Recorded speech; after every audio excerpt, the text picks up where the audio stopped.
Irmãos, quem sabe me dizer qual é o profeta confeiteiro? Abacuque. Então abre sua Bíblia no livro de Abacuque, capítulo 2, versículo 4.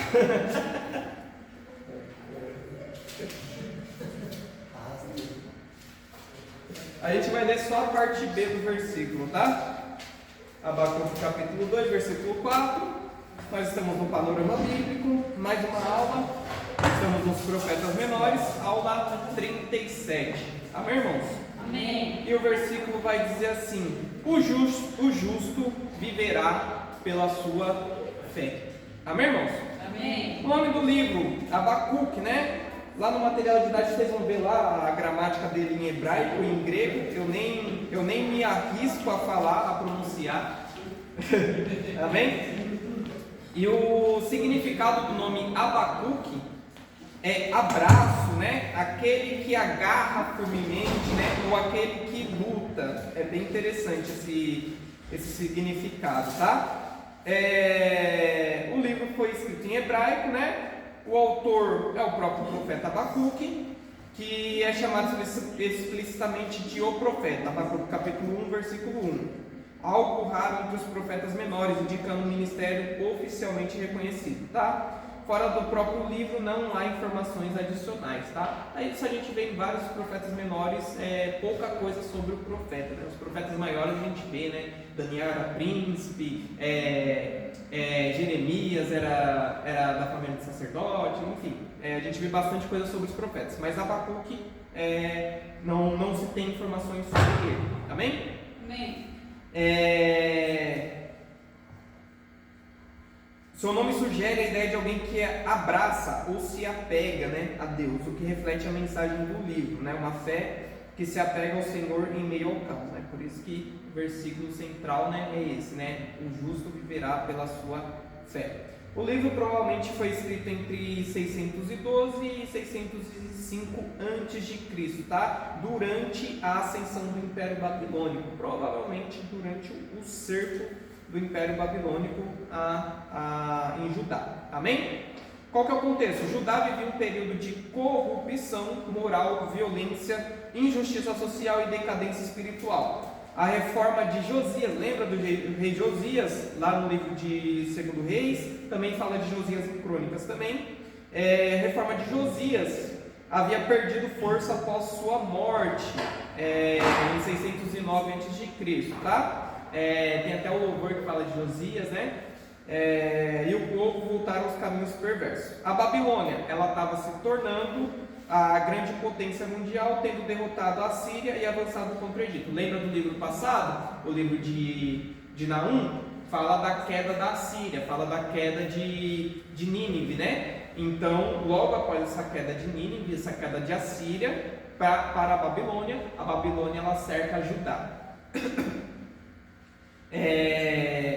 Ela, na verdade, ela vai para o Egito, né? Ela peleja contra o Egito, vence o Egito e depois contra Judá. O livro carrega o peso do juízo iminente que viria antes dos caldeus, né, dos babilônios, tá? Tem a estrutura do livro, depois vocês veem o material didático lá no aplicativo, amém? O propósito do livro é mostrar que a fé verdadeira se mantém firme mesmo quando Deus parece, né, em silêncio, né, ou dando a resposta que a gente não quer, né, não a resposta que a gente não espera, tá? Ensinar que Deus usa instrumentos inesperados para cumprir seus juízos e propósitos, no caso a Babilônia, e demonstrar que o povo de Deus deve viver pela fé diante da aparente prosperidade dos ímpios, tá? Tem os profetas e reis contemporâneos, depois vocês leem lá na casa de vocês, depois vocês estudam. Curiosidades importantes sobre Abacuque, é o único profeta cujo livro é essencialmente um diálogo com Deus, tá? A gente percebe isso, né? Os livros dos profetas um profeta, palavra de Deus que veio ao profeta Jeremias para anunciar contra a cidade tal. Então é o profeta recebendo a palavra de Deus e profetizando para alguém, para um público. O livro de Abacuque é o profeta dialogando com Deus, Deus dialogando com o profeta com Deus, Deus com o profeta. É isso, tá? Abacuque 2,4, que foi o que nós lemos, é um dos versos mais influentes da Bíblia, tá? Citado 3 vezes no Novo Testamento, Romanos 1,17, Gálatas 3,11 e Hebreus 10,38. O capítulo 3 é um salmo, tá? Com indicações litúrgicas como... Gente, eu não vou pronunciar isso, depois vocês leem lá no material didático, tá? Shichinot e Selá, que são algo que os salmistas usavam, tá? Então indica muito que Abacuque, além de profeta, ele era um levita, um salmista, alguém aprofundado na liturgia de louvores no culto, amém? Abacuque provavelmente tinha funções musicais no templo,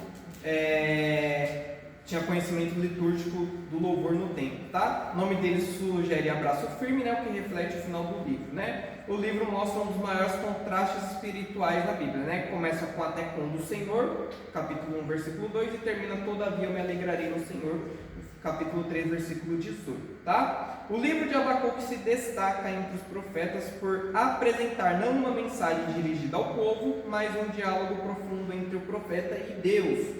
Diante da corrupção, violência e injustiça que tomavam conta de Judá, Abacuque se inquieta com o aparente silêncio divino e questiona a demora de Deus em agir. A resposta divina o surpreende. Deus levantaria a Babilônia, uma nação ainda mais ímpia, para executar juízo sobre Judá. Isso leva o profeta a um segundo questionamento, agora sobre como Deus, o Deus Santo, poderia usar um instrumento tão violento.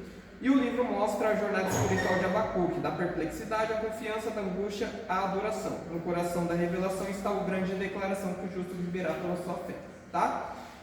Panorama do livro de Abacuque. No capítulo 1, a gente vai ver a perplexidade do profeta e a primeira resposta de Deus, né? O livro começa apresentando a queixa de Abacuque diante da situação moral e espiritual de Judá. O profeta vê violência, injustiça, opressão, vê litígios constantes e uma lei totalmente desprezada. Capítulo 1, do versículo 2 ao 4, ó, que interessante. Vamos lá.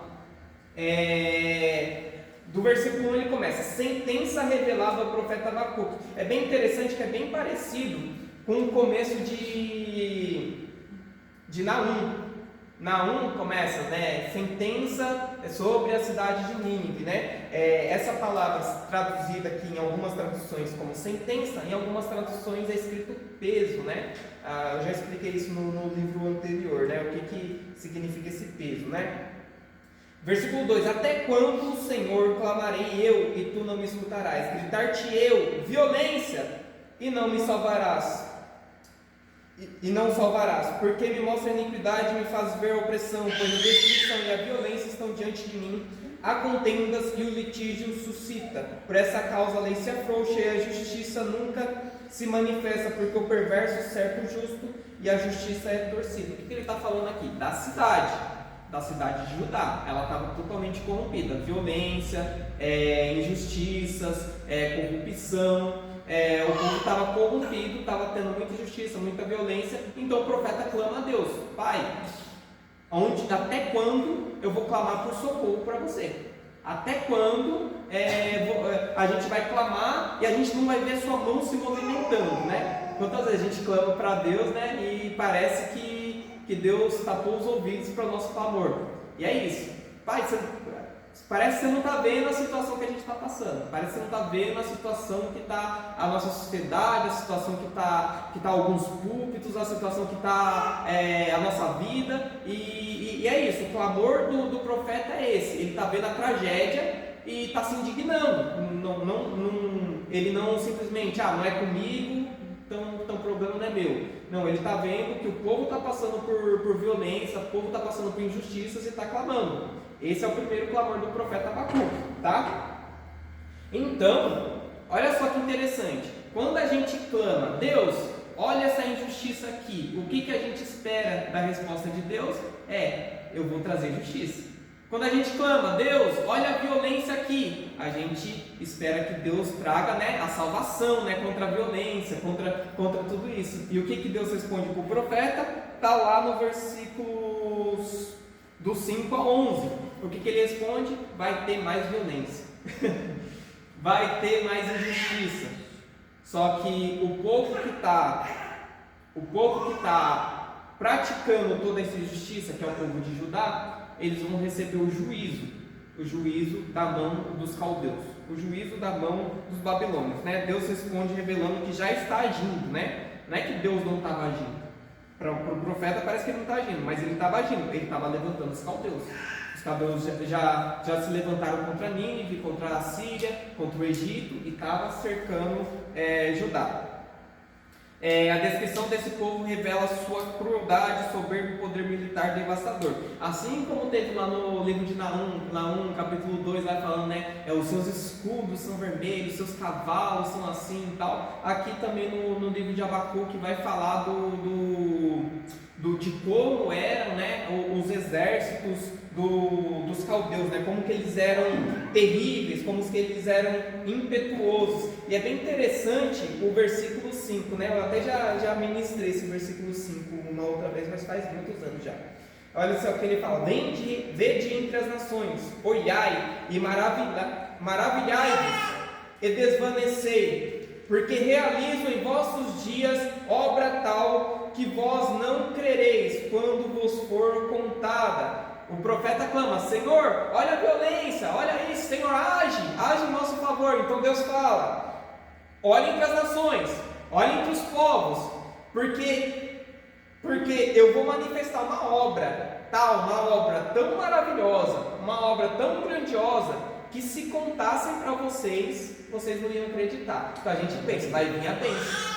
A gente pensa, vai vir um milagre. E o que ele fala? Qual que é a obra que Deus está fazendo? Pois eis, versículo 6: eis que suscito os caldeus, nação amarga e impetuosa, que marcham pela largura da terra. Ou seja, estão marchando pela terra toda, para apoderar-se de moradas que não são suas. Enfim, ele está falando, o profeta está pedindo socorro, e Deus está respondendo: não vai ter socorro, vai ter juízo. Tá? É isso.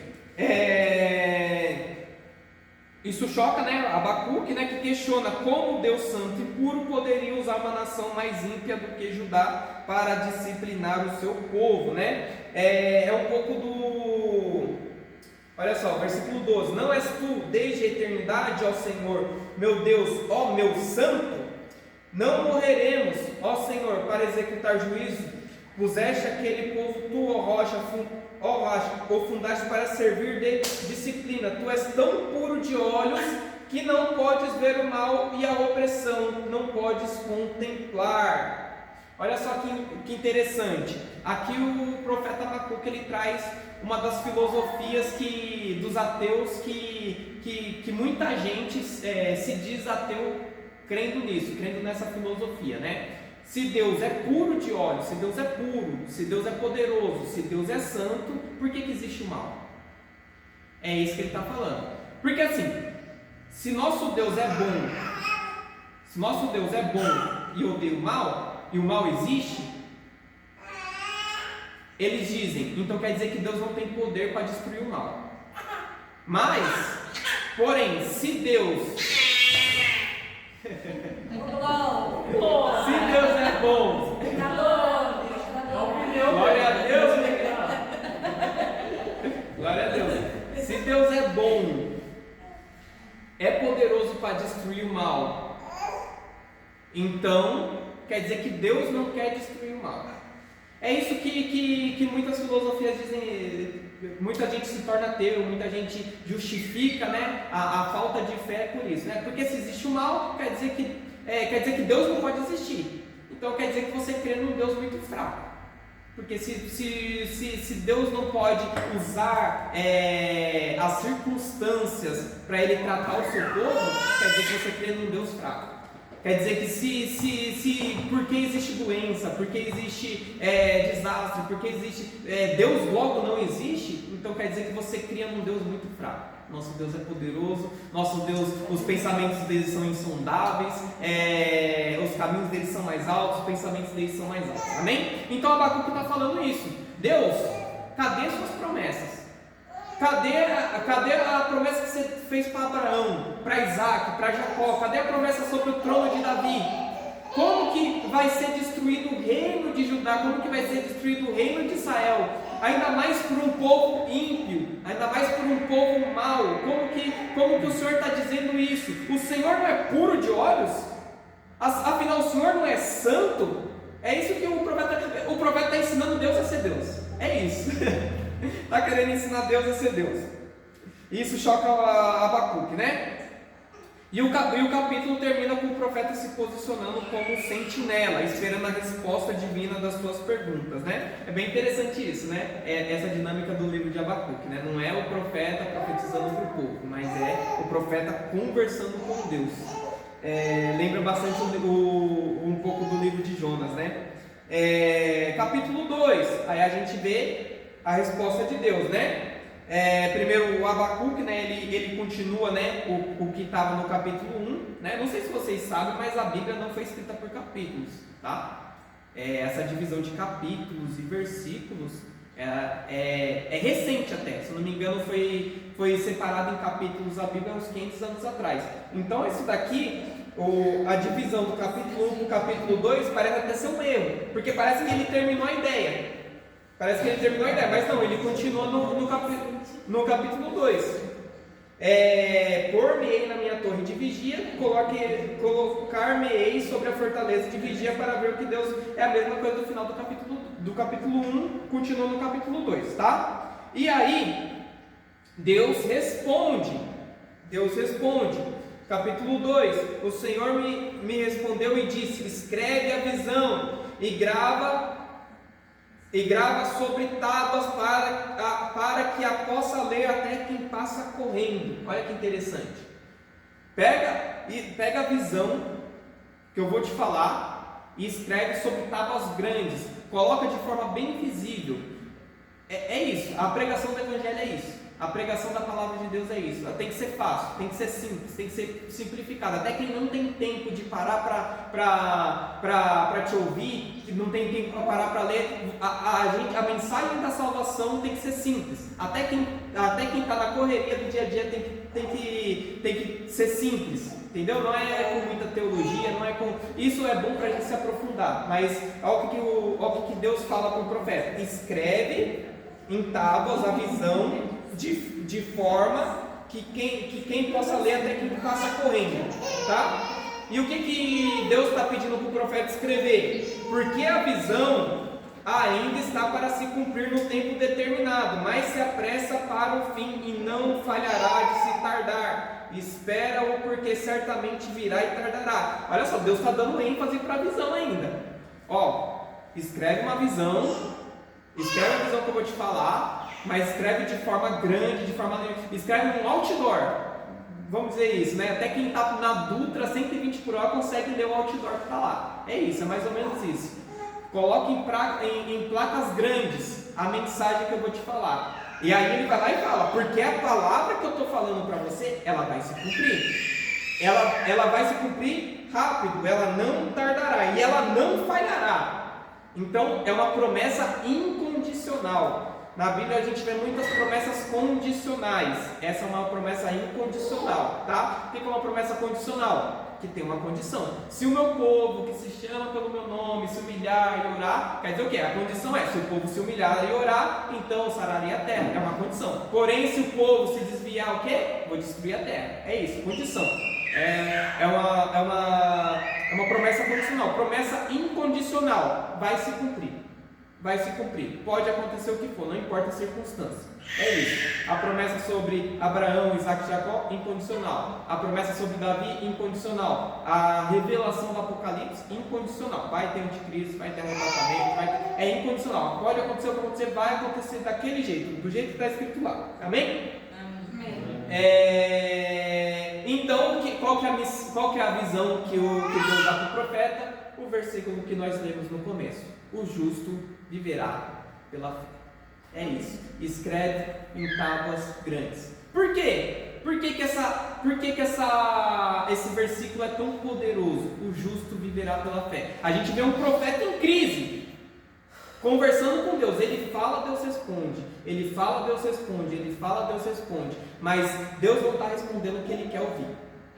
Ele está pedindo: Senhor, traz alívio para a terra, Senhor, traz salvação para a terra, Senhor, traz cura para a terra, traz justiça para a terra. E Deus está falando: vocês vão cativos, vocês vão ser destruídos, e vão ser destruídos por um povo mais ímpio do que vocês. É isso. E o profeta: mas como isso? Mas o Senhor não é santo? Mas o Senhor não é bom? Mas o Senhor não é poderoso? E ele fala: o justo viverá pela sua fé. É isso, irmãos. O que faz a gente permanecer na presença de Deus? O que faz a gente permanecer firme? Pode estar chuva, pode estar sol, a gente pode estar no dia doente, a gente pode estar na nossa pior situação. É pela fé. Certa vez me perguntaram, né, por que muita gente, por que as pessoas são inconstantes, né? Às vezes a pessoa está avivada, mas de repente a pessoa para de ir para a igreja, a pessoa para de orar, né? A pessoa desvia. O que está acontecendo? Por que um dia o culto está lotado e no outro não está? Eu respondi, né? Eu acredito, deve ser por vários motivos, mas eu acredito que um dos principais é falta de fé. Falta de fé. Porque se a gente tivesse fé de verdade, que Deus Todo-Poderoso está aqui todo culto, a gente não faltava nenhum. A gente não chegava nem atrasado. Se a gente tivesse fé que a glória de Deus está sobre esse altar, que a glória de Deus está sobre nossas vidas, a gente não ficava desanimado desse jeito. Se a gente tivesse fé de verdade, que a Bíblia é a palavra de Deus e que aqui tem palavras de vida eterna que alimentam o nosso espírito, irmãos, a gente lia a Bíblia pelo menos inteira, de capa a capa, umas 2, 3 vezes no ano. Mas a gente tem 20, 30 anos de crente que nunca leu nenhuma vez. Então, se a gente tivesse fé de verdade na palavra de Deus, a gente era mais avivado. Mas assim, não é uma palavra de condenação dizer eu tenho fé e vocês não têm. Não, pelo contrário, a minha fé é tão pequena quanto a de qualquer um. Talvez a minha seja menor aqui, mas o nosso Jesus Cristo, ele ensina, né? Quando alguém fala para ele: Senhor, me ajuda na minha falta de fé. E ele vai lá e diz: se vocês tivessem fé como um grão de mostarda, diriam para esse monte: lança-te sobre os mares, e assim se faria. É isso, irmãos. A fé, Jesus não está elogiando uma fé pequena, mas ele está dizendo: se a fé for como uma semente que é pequena, e você plantar ela, você cultivar ela, você dar atenção para aquela semente, ela vai germinar, ela vai crescer e vai se tornar uma grande árvore. É isso, irmãos, a fé é isso. A gente vai colocando a nossa fé em prática dia após dia. Então pode vir os caldeus, pode vir a injustiça, pode vir a maldade, pode vir a resposta não de Deus. A gente pede o sim de Deus e vem o não na nossa cara. Gente, a gente vai continuar louvando, adorando, glorificando o nome do Senhor, porque o justo viverá pela sua fé. Amém? Amém? Amém. Então, na sequência, né?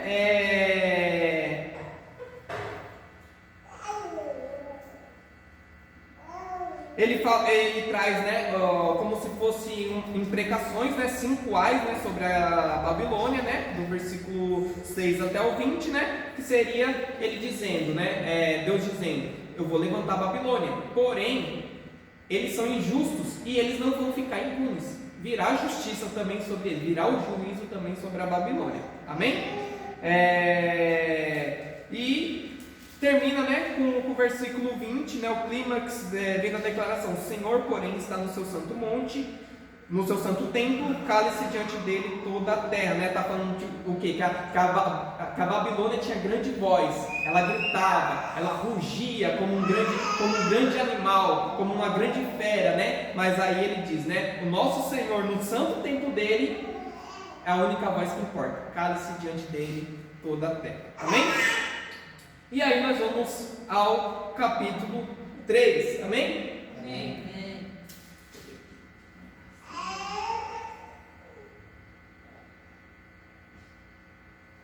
Que é o Salmo de Abacuque, tá? É um salmo, existem poucos salmos, irmãos, na Bíblia que não estão no livro de Salmos. Esse é um deles, tá? O Salmo de Abacuque, né? Ou a oração de Abacuque, né? O capítulo final, né? É um salmo litúrgico que Abacuque ora, né? Aviva a tua obra, Senhor, na ira lembra-te da tua misericórdia. Capítulo 3, versículo 2. Por que ele está dizendo aviva a tua obra?